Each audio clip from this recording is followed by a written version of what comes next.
राधे राधे। जय मां बिल्वेश्वरी, जय श्री कृष्णा। कैसे हैं आप सब?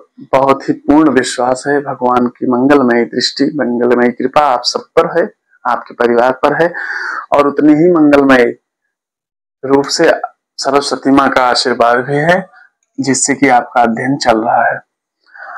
आज हम एक नई क्लास में बहुत ही महत्वपूर्ण विषय पर चर्चा करने वाले हैं, खासकर के व्यास पीठ पर बैठने पर हमें क्या करना चाहिए। कथा के प्रारंभ में इस टॉपिक पर हमें कमेंट आया था कि गुरुजी ऐसा बताइए हमको कि प्रतिदिन हमें क्या करना चाहिए, कभी ये गलती नहीं करना है। व्यासपीठ पर बैठने के बाद ये काम जरूर करना है, तो शेयर करना बिल्कुल ना भूलें और कमेंट में हमें जरूर बताएं कि आपको किस तरह के क्लासेस चाहिए, कहाँ पे आपको दिक्कत है। नोट्स के लिए भी आप कमेंट में हमें बता सकते हैं। तो विलंब ना करते हुए सबसे पहले एक बार जय हिंद सब बोलेंगे अपने उन वीर सपूत सेनानियों के लिए जो लगातार पाकिस्तान से लड़ते हुए जंग को फतेह किया, जंग को जीत लिया और अंततः आज युद्ध विराम हो गया। पहलगाम में टेररिस्ट की वजह से जो युद्ध चल रहा था ना, तो हमारी तीनों सेनाओं ने मुंहतोड़ जवाब दिया है। इसके लिए सबसे पहले जय हिंद जय हिंद जय हिंद बोलेंगे और कमेंट बॉक्स में जरूर लिखेंगे।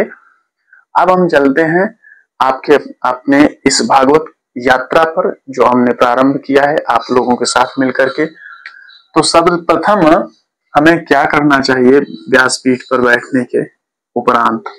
एक बात हमेशा ध्यान रखिए, व्यासपीठ जो होती है उसको एक साधारण पीठ, साधारण मंच ना समझें। वो एक, उसको आप सुखदेव जी ऋषि की तरह आप समझें। व्यासपीठ भी एक ऋषि है, जीता जागता ना। तो जब आप कभी भी व्यासपीठ के पास जाएंगे, जब आपकी मान लीजिए कहीं कथा है, आप कथा सीख रहे हैं, तो सबसे पहले क्या करना चाहिए? किसी भी कथावाचकों को आप देखेंगे, किसी भी कथावाचक को देखेंगे तो सबसे पहले वो क्या करते हैं? प्रणाम करते हैं। व्यासपीठ पर मंच पर जाने के बाद सबसे पहले व्यासपीठ को प्रणाम करना है। क्या करना है? प्रणाम करना है। ये डेली की आदत रहेगी। हम सारी जो आदतें हैं, जो नोट्स है, वो सब प्रैक्टिकल भी कराएंगे।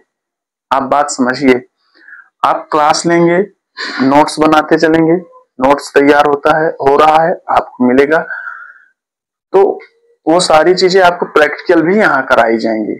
Per day class bye class आपको भागवत जी का अध्ययन प्रैक्टिकल भी कराया जाएगा और होमवर्क भी दिया जाएगा। तो चैनल सब्सक्राइब कर दें। प्रणाम करना है सबसे पहले। व्यासपीठ पर आप पहुंच गए, मान लीजिए मंच जो बना हुआ है उस पर आप पहुंचे, वहां पर व्यासपीठ बनी रहती है। तो व्यासपीठ पर जाते ही विराजमान नहीं हो जाना है, पहले धीरे धीरे जाएंगे। उत्सुकता नहीं होनी चाहिए, गंभीरता होनी चाहिए। व्यासपीठ पर पहुंचेंगे और सर्वप्रथम झुक करके एकदम निवेदन में व्यासपीठ को पहले प्रणाम करेंगे। उसके पश्चात क्या करना है? व्यासपीठ को प्रणाम करने के बाद आपको दूसरा क्या करना है कि परिक्रमा करना है हाथ जोड़ करके। किसकी? व्यासपीठ की परिक्रमा करना है, वो भी हाथ जोड़कर, हाथ जोड़कर। ठीक ना? आपने व्यासपीठ को प्रणाम किया।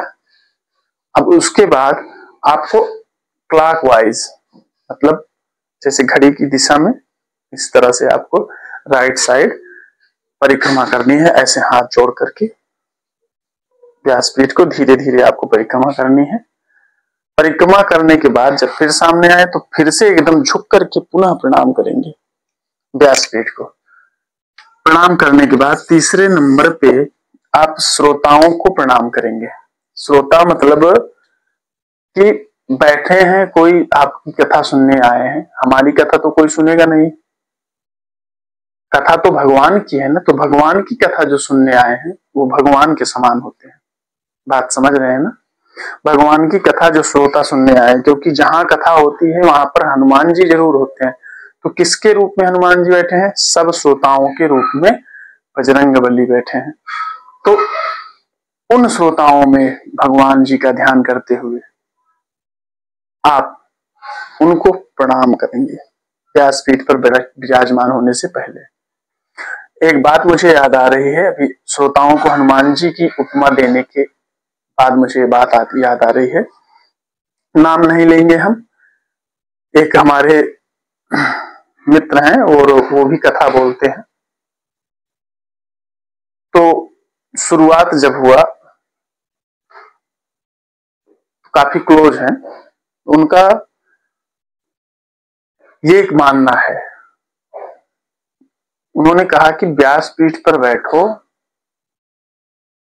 तो सबको आप समझिए कि सामने आपके जो बैठे हैं आपसे कम बुद्धिमान है। इस तरह से उन्होंने कुछ कहा जिससे कि आपको भय नहीं लगेगा ना।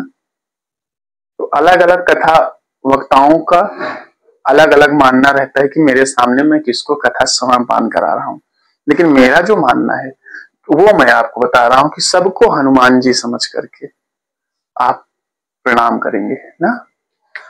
और हनुमान जी का मतलब कि सर्वगुण संपन्न। तो परिक्रमा करना है, पहले सबसे पहले प्रणाम करना है, फिर परिक्रमा करना है हाथ जोड़कर, पुनः श्रोताओं को प्रणाम करना है ना।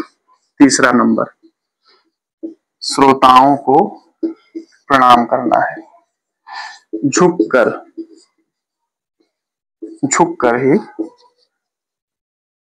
ही श्रोताओं को भी प्रणाम करना है आपको। ये बात तीनों आप ध्यान दें। इसके पश्चात चौथे नंबर पे आप आता है, आप विराजमान हो जाएंगे कहाँ? व्यासपीठ पर। व्यासपीठ पर विराजमान हो।